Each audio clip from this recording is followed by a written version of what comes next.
Freeman. All right, so PTSD, right?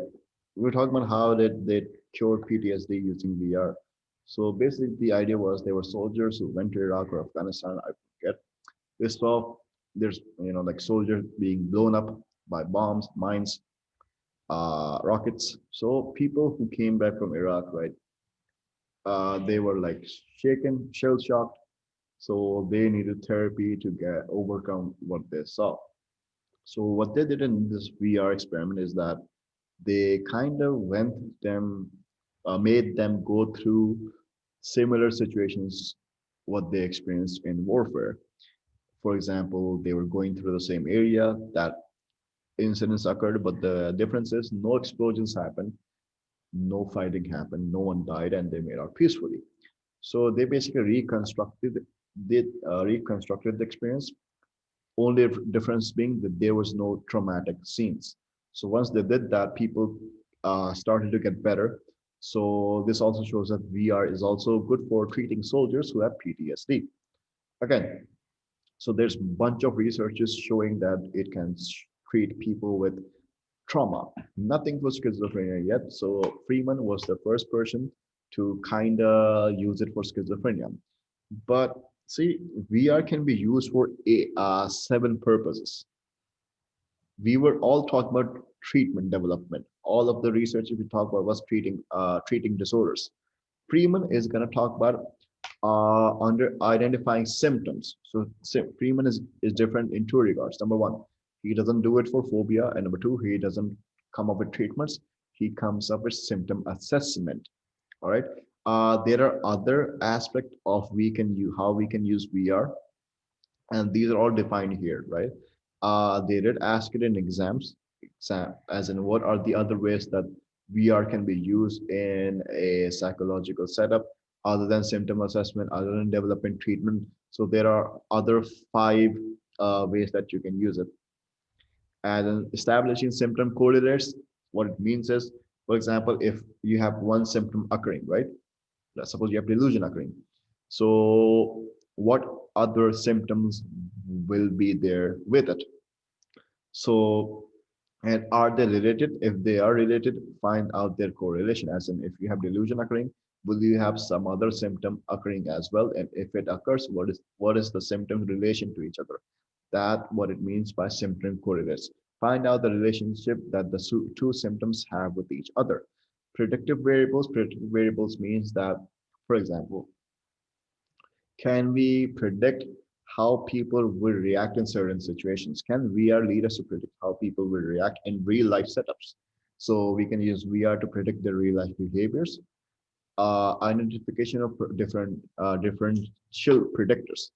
As in, for example, certain factors, right, can lead to certain symptoms. For example, let's suppose that if you are a patient of height phobia, you will start developing fear responses. So height is basically a predictor of fear responses symptoms that you have. So basically, are there other triggers to your symptoms? If there are other triggers to your symptoms, what are they? So basically finding out different triggers to your symptoms. What situations can make you worse and what cannot. Identifying environmental predictors. Basically, again, there are certain situations that are occurring from the environment. There are certain situations that don't occur from the environment. If they occur from the environment itself, what are they and how can we control it? All right, causal relationship establishment. As in sometimes we will have bunch of different triggers coming up at the same time, right? You might have two or three triggers happening at the same time. So because in VR, we can like manipulate the setup, right? We can create artificial setups where there's only one trigger. So if there's only one trigger, is it possible to find the cause and relationship effect, or is it not? Because in real life, you cannot isolate a trigger. VR you can, and that might help us to form a causal relationship. So these are different ways in which VR is going to be used. Freeman falls under the first category, assessing symptoms. So are the other aspects of VR clear?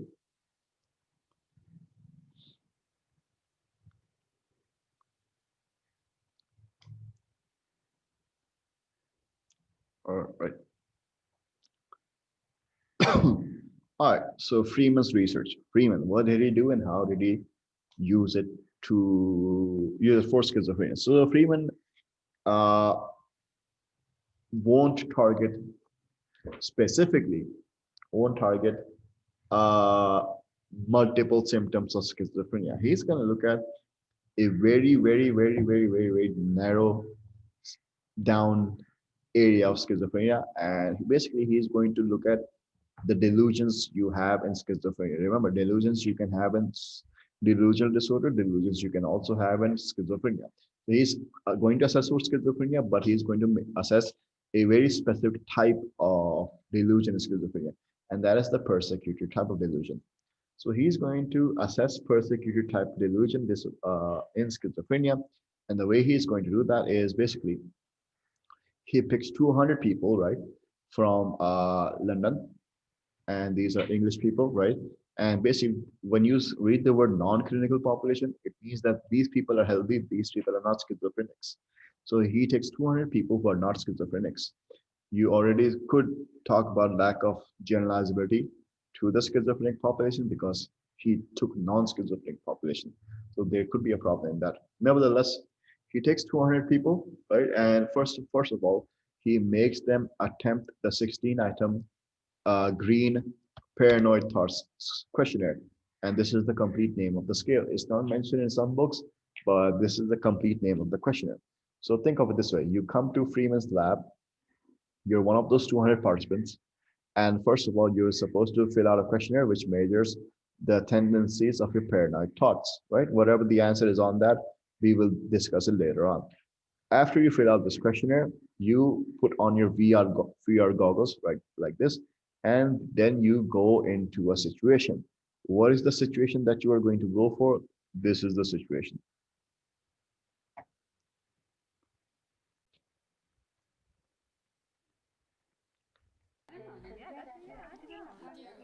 Like this is the situation you go through.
So this train ride goes on for 5 minutes, right? This is the standardized time for every single participant.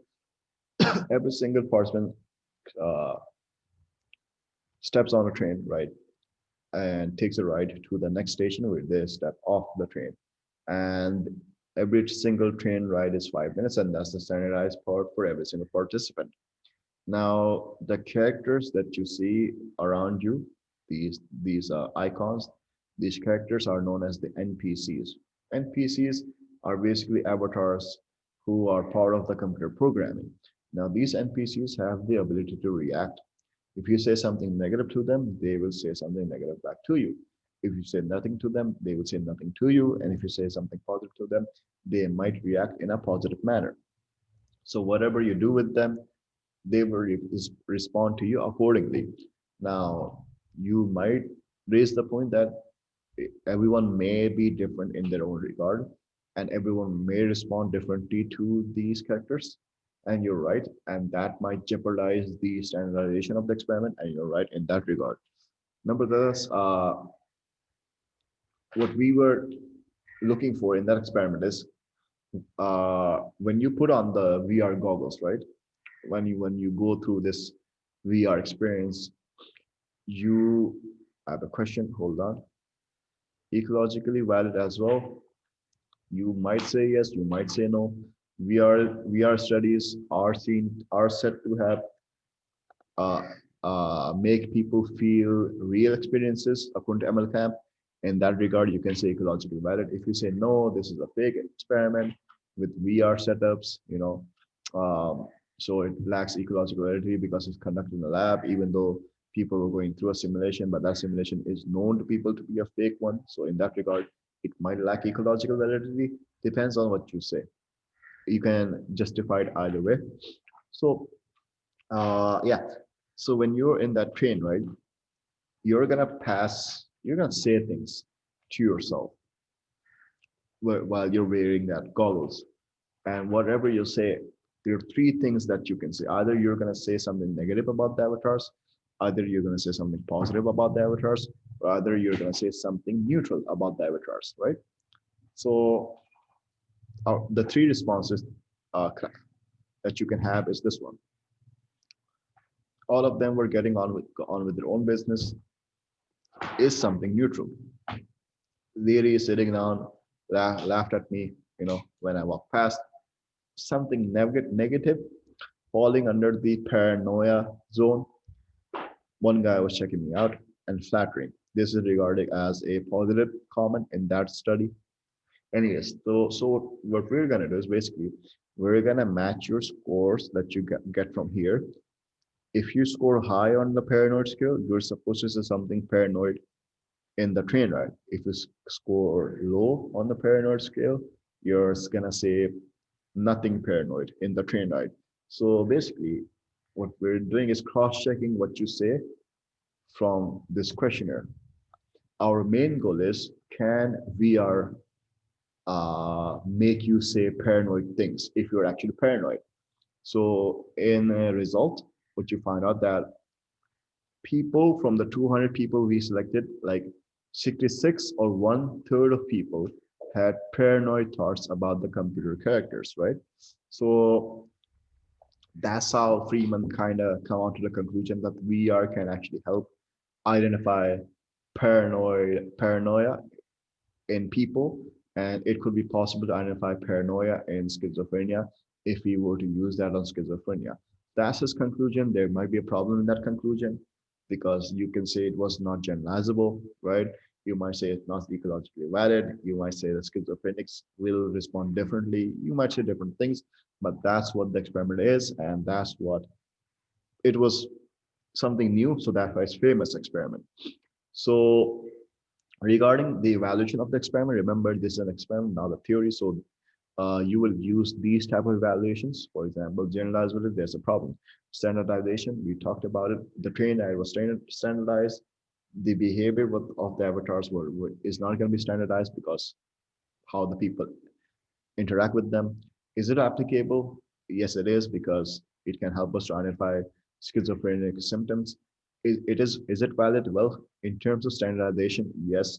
In terms of using a valid questionnaire, yes. In terms of ecological validity, no.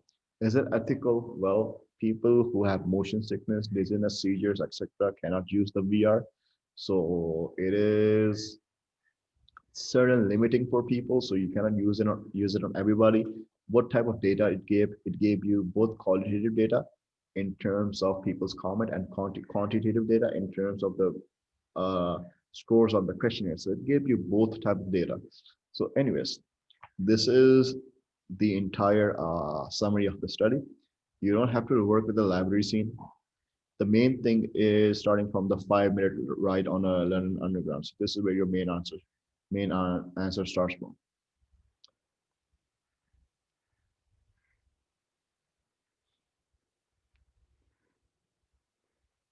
Is it clear?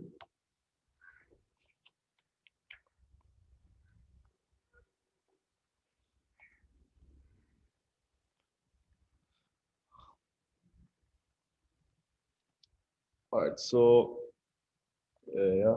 Uh, so regarding the reliability of this procedure, you have 6 marks, right?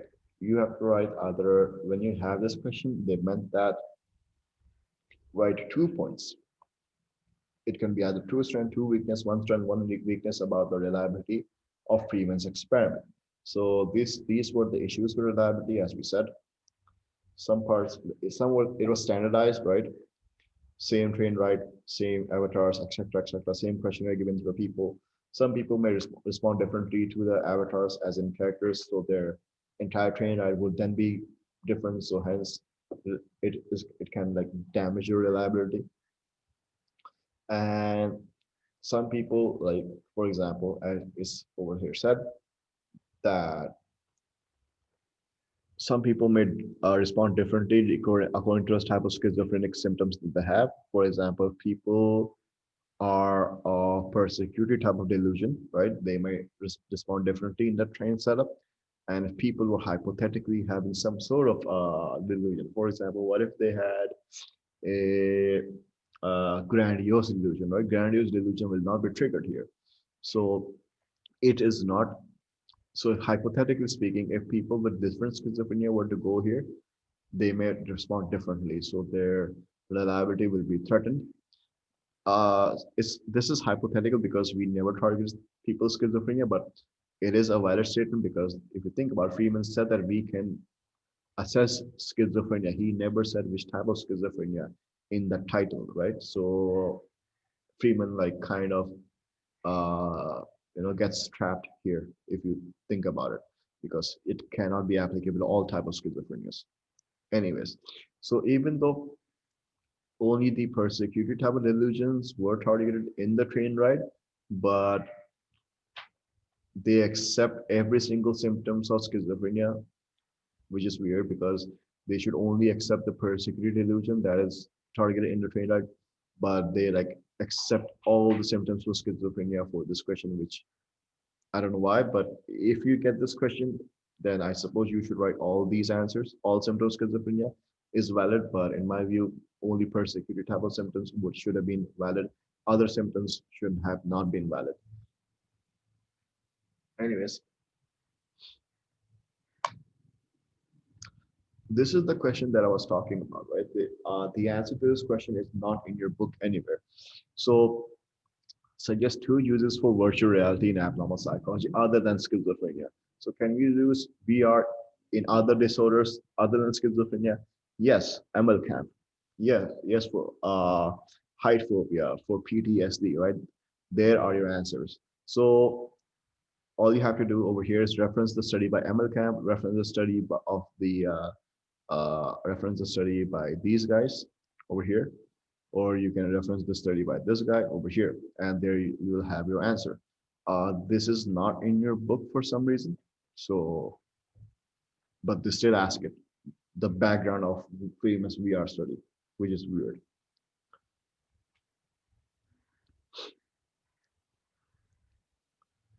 And finally, you have this question: discuss the strength and weakness to. Again, please understand the question's rationale. You're supposed to discuss the strength and weakness of using VR to treat schizophrenia, right? You're not supposed to reference or keep in mind what is the strength and weakness of Freeman's study to treat VR, to treat schizophrenia. You're supposed to talk in general sense of using VR to treat schizophrenia. So what would it be according to you guys? What would be the strength and weaknesses to treat schizophrenia in general using a VR program?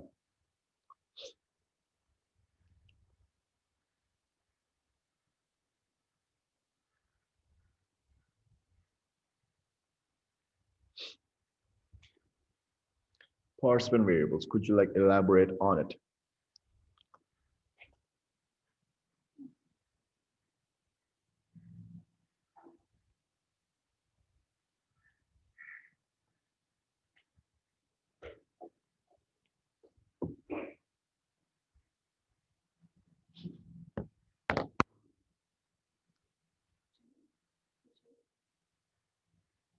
Could you elaborate when you say participant variables? हर participant अपनी perception या अपनी जो उनके for example different ethnicities के different gender के different age के लोग अपनी अंडरस्टैंडिंग के हिसाब से रिएक्ट करेंगे to the stimulus even though it's the same stimulus. All right, all right, all right. Everyone will react differently to the environment, and hence is gonna damage your which aspect of the experiment? कौन सा aspect? Validity. Validity. Do you mean reliability or validity when you talk about standardization? No. reliability. All right. देखो, it can be both, but you're right in that regard के like parts में variables आ जाएंगे. What else? So that's the weakness, right? कि reliability damage हो जाएगी and culture parts में variables होने की वजह से validity भी damage हो जाएगी. दोनों हो जाएंगे. ठीक है. All right. What else? One more weakness. Then we come on to strengths.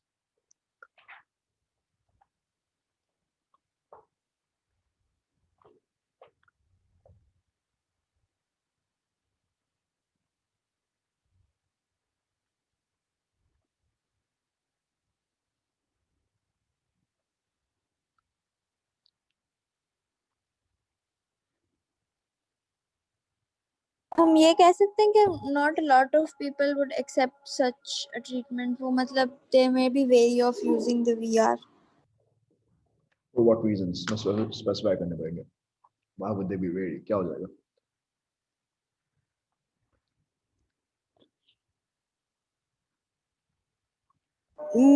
कुछ लोग कंफर्टेबल नहीं फील करते using technology at such a close proximity. All right. So not everyone will be comfortable using the VR. All right. So see, your answer is general. ठीक है. Now I want you to link with the schizophrenia. अगर देखो तुम general population को बात कर रही हो. Link in people if you're gonna apply it on schizophrenic people, वहाँ पे क्या मसला है? पहली बात ये कि अगर किसी को persecuted delusion होगा तो वहाँ पर But भरोसा नहीं करेगा. they can be overstimulated. Their senses can be overstimulated. Overstimulation की वजह से मसले आ सकते हैं, which might harm the participant. It might trigger them, right? Which might put them in danger, which might put other people in danger. So you are right about that. It can trigger people. Participant variables. अगर तुम बात करो other than the culture वगैरह, their symptoms might be different, so they might react differently in the VR setups. That's why लोग के different results आएंगे. Other than that, see, VR is expensive. तो अच्छा सीन ये कि A2 के अंदर तुम्हें और भी रीजनिंग ला सकते हो जो कॉमन सेंस के ऊपर बेस्ड है, पर एक्सपेंसिव भी है VR स्टडी करना, हर कोई अफोर्ड नहीं कर सकता. नंबर टू, VR सेटअप जो है ये लाइक सबवे वाला सीन है, राइट? अब फॉर एग्जांपल अगर डिफरेंट कल्चर्स के लोग लाओगे ना, फॉर एग्जांपल पाकिस्तान लोग के सेटअप सही नहीं होगा क्योंकि the avatars are of the Western culture. So you would need to construct different setups, different avatars for different cultural people for it to be applicable. And creating one simulation is expensive. अगर तुम्हें हर किसी के लिए अलग simulation बनाना पड़ेगा, it's more tedious and expensive as well. So यहाँ पे भी appropriate, sorry, practical है कि नहीं, मसले आ सकते हैं. All right. Talking about strengths, what would you guys say?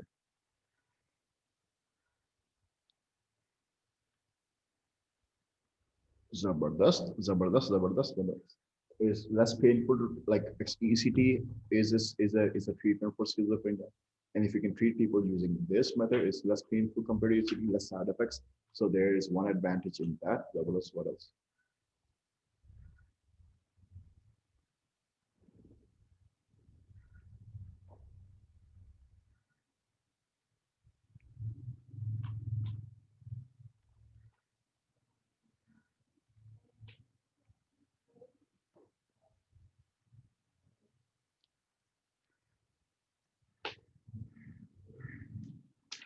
So triggers can be identified. Triggers can be identified in a when you say triggers can be identified, it can be identified in the other alternative setups as well. So you kind of have to make it connected to VR. तुम्हें अपना answer आधा open नहीं छोड़ना. So the way you do it is क्योंकि VR controlled environment है, right? So triggers can be identified in a safe, controlled environment where the participant is exposed to less possible harm compared to if they were, like identified in a social setting. Yep, you can do it in a controlled environment, so you like there's no chance of biasness, there's no chance of like human error because of the controlled environment. All right, इसके अलावा जो तुम लोगों ने बोला कि side effect वगैरह नहीं है, तो बंदा जो है बगैर दर्द के ट्वीट हो सकता है. Let's look at what CIE people say. Objective consistent data, yes, if the simulation standardized for everyone, so it will give you objective standardized data. Controls the environment, allowing the range of situation settings to be investigated. What you guys said, it allows for control the environment, ensures patient psychosis are not making up symptoms. So इसका ये मतलब होता है, what it means is कि लोग कुछ लोग fake करते हैं ना symptoms, लेकिन अगर VR सिचुएशन के अंदर अगर कोई बंदा बोलेगा कि मुझे ये सुनाई दिया था, तो वी नो के बंदे को एक्चुअली सुनाई दिया नहीं सुनाई दिया, क्योंकि हमें पता है ना सिमुलेशन के अंदर कैरेक्टर्स बोलते क्या हैं, क्योंकि हर चीज, क्योंकि हर बंदे के लिए सेम होता है। तो अगर बंदा बोलता है अपनी तरफ से बोलता है कि इसने मुझे ये बोला, सो वी विल नो कि ये बंदा झूठ बोला, क्योंकि ऑब्वियसली एवटार वही बोलेगा जिस चीज का हमने उसको प्रोग्राम किया बोलने के लिए, कोई एडिशनल सेंटेंस नहीं बोलेगा। So we can be sure who is faking and who is not. Sir, I feedback can understand one thing. क्या? So, like, if, for example, if we are a situation, if the person who is trying, who is the patient, that person knows that this isn't real. या So how does that help?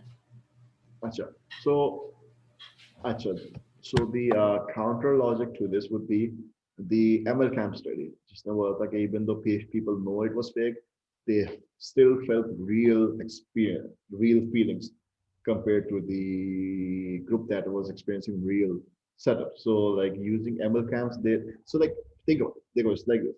जो भी तुम मुझे सवाल question करोगे ना, Freeman has the answer to this if he refers to the previous studies conducted.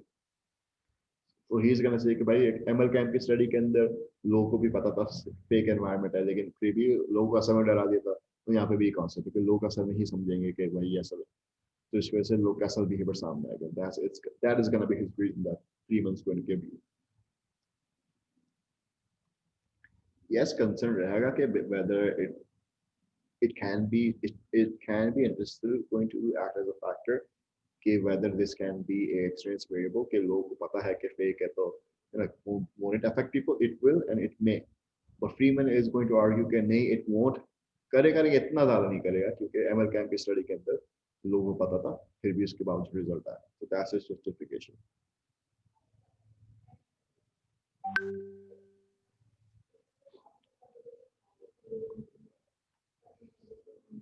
जैसे ये, तो VR cannot establish truth claims to underlying suspicious thought. For example, VR जो स्टडी है, राइट, इससे हमें पता चलेगा कि suspicious या कोई भी thought आया, but VR will not tell us the reason for that thought, right?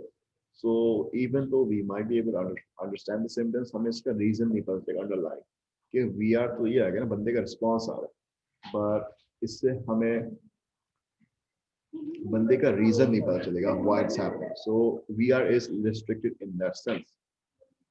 Again, VR is only good as the programs. अगर पाकिस्तानी लोग से करवाओगे, so कुछ ना कुछ fault निकल के आएंगे, right? So it depends on the programmer's ability to construct a good VR. तो बहुत skill चाहिए था construct करने के लिए।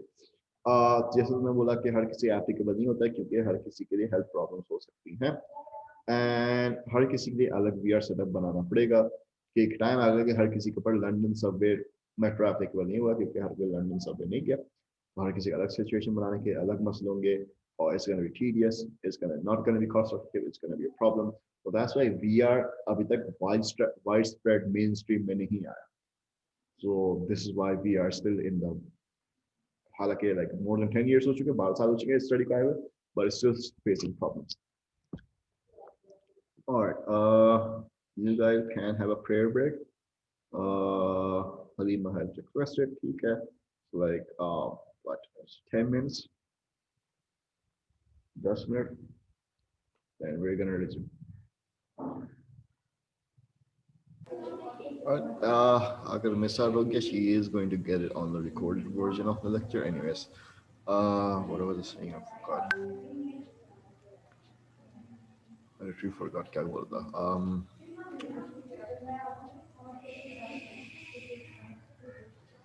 So you will be given an study in exams, and वो बोलेगा कि like I design a study using virtual reality to identify symptoms of schizophrenia.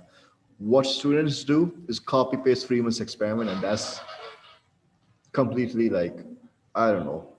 They're not supposed to do that. Yeah, they're supposed to take inspiration from Freeman's experiment, but they're not supposed to copy paste entire thing that hints के की तरह से कोई चीज नहीं है. So that's wrong, right?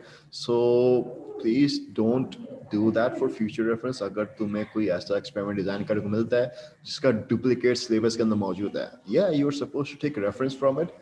And reference नहीं लोगे या लोगे, तुम्हें फ्रीमैन की स्टडी मेंशन करने का मौका मिलेगा. कहाँ मिलेगा? I'll tell you that later on जब हम सही से डिजाइन एक्सपेरिमेंट डिस्कस करेंगे. But you're not supposed to copy paste Freeman experiment. कुछ कुछ आइडिया ले सकते हैं, लेकिन कुछ कुछ लाइक फॉर एग्जांपल सिम्टम्स किस तरह असेस करोगे उसका क्वेश्चनर. जैसे यहाँ पे 16 आइटम ग्रीन वगैरह लिखा था, उसकी जगह तुम कुछ और क्वेश्चन ला सकते हो या अपने क्वेश्चंस कंस्ट्रक्ट कर सकते हो. कुछ क्रिएटिविटी लानी है. Instead of learn underground you can create some other situations, right? Instead of 200 non-clinical, कुछ और सैंपल ला सकते अपनी तरफ से, right? So please don't do that in exams for future reference when you have design experiment question. Other than that तुम लोग का जो वो है, दे you guys have quiz of depression on Saturday, right? तो क्या होगा? It's gonna be 90 minutes. 90 minutes होगा. ये हलीमा को बता देना if she misses it out. 90 minutes का होगा. You're gonna have 60 marks. There is going to be one design question. ठीक है, एक डिजाइन क्वेश्चन होगा. उसके अलावा क्या होगा? You are gonna have a question जिसके अंदर समरी वाला आएगा, जैसे discuss what psychologist found out about treatments for depression, जहाँ पे ट्रीटमेंट्स की समरी देनी होगी.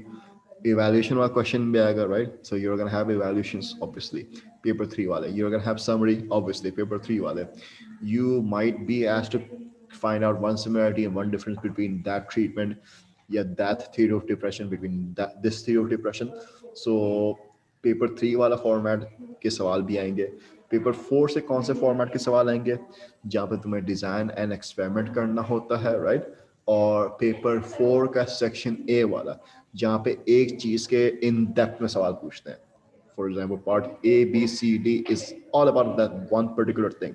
तुम्हारा पेपर 4 का सेक्शन सी वाला सवाल नहीं आ रहा, राइट? तो पेपर 4 का सेक्शन ए, सेक्शन बी आ रहा है, और जो नॉर्मली पेपर 3 के अंदर आता है इवैल्यूएशन समरी, वो आएगा for your Saturdays quiz. 90 minutes का होगा. दोनों पेपर वाले क्वेश्चन एक ही पेपर के अंदर मर्ज हुए होंगे, right?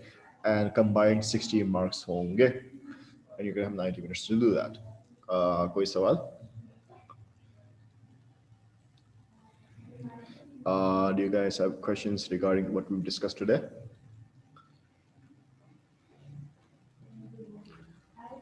All right, so I'm gonna end the lecture here. If you guys have any question regarding exams, paper, whatever, you can WhatsApp to me anytime. So yeah, and class Monday ko hogi like 2:30 pe. All right, peace.